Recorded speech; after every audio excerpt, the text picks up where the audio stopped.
Lors du CES 2022, JBL a annoncé plusieurs produits pour étoffer sa gamme gaming Quantum. Parmi les nouveaux produits, il y avait un microphone, le JBL Quantum Stream. Depuis il est sorti et on a pu le tester, faut-il acheter ce microphone à 100 €? La réponse, maintenant. Sur le design, JBL a fait dans la sobriété sans n'en faire pas assez. Le microphone il est noir mat et mélange des parties métalliques et des parties plastiques. Le tout c'est d'une bonne qualité, ça ne cassera pas. Le contour LED en dessous il va ajouter une petite touche supplémentaire, surtout qu'on peut modifier les couleurs et créer des effets. En parlant des fonctionnalités justement, il y en a pas mal et c'est ce qui fait une des forces du JBL Quantum Stream.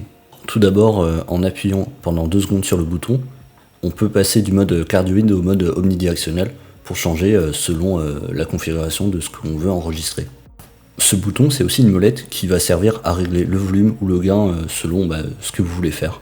Alors il y a des indications sur le volume et le gain qui sont données par la LED justement qui est en dessous, et donc c'est assez pratique. Ce microphone on peut le mute avec un seul bouton qui est situé juste au-dessus du micro. Alors même si c'est un bouton tactile, il va être utilisable facilement et on va comprendre quand est-ce que le microphone est mute ou pas. En fait, quand on appuie sur le bouton, la LED du dessous passe en rouge et donc on sait que le microphone est mute et qu'on ne nous entendra pas. Alors on peut aussi régler les différents paramètres du microphone sur le logiciel JBL Quantum Engine et aussi pour la personnalisation, notamment au niveau des LED, ce qui est assez pratique. Aussi on peut configurer plusieurs profils selon les usages qu'on a.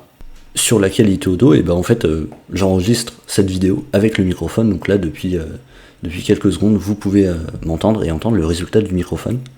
Si jamais vous utilisez le Quantum Stream à proximité d'un ordinateur dont les ventilateurs tournent, il est possible de les entendre, surtout lorsque vous ne parlez pas et ou lorsque le volume d'écoute est mis plus fort. Mais si votre voix elle est présente et qu'elle occupe l'enregistrement ou la diffusion, on n'entendra pas ces bruits parasites. Dans la plupart des situations, ça devrait le faire, bien que pour ce prix-là, à savoir une centaine d'euros, on peut trouver mieux. Pour finir, le Quantum Stream c'est avant tout un microphone dit plug and play, c'est-à-dire que vous le branchez, il est prêt à l'emploi, avec les réglages par défaut.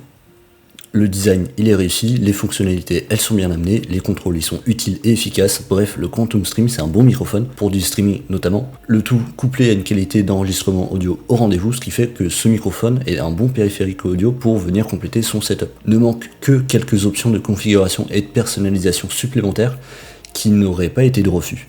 Le Quantum Stream il est disponible un peu partout pour une centaine d'euros sur internet, le lien est en description. Notre test complet du JBL Quantum Stream est disponible sur rotech.fr, le lien est aussi dans la description. Quant à moi, je n'ai plus qu'à vous dire au revoir et à bientôt sur Rotech.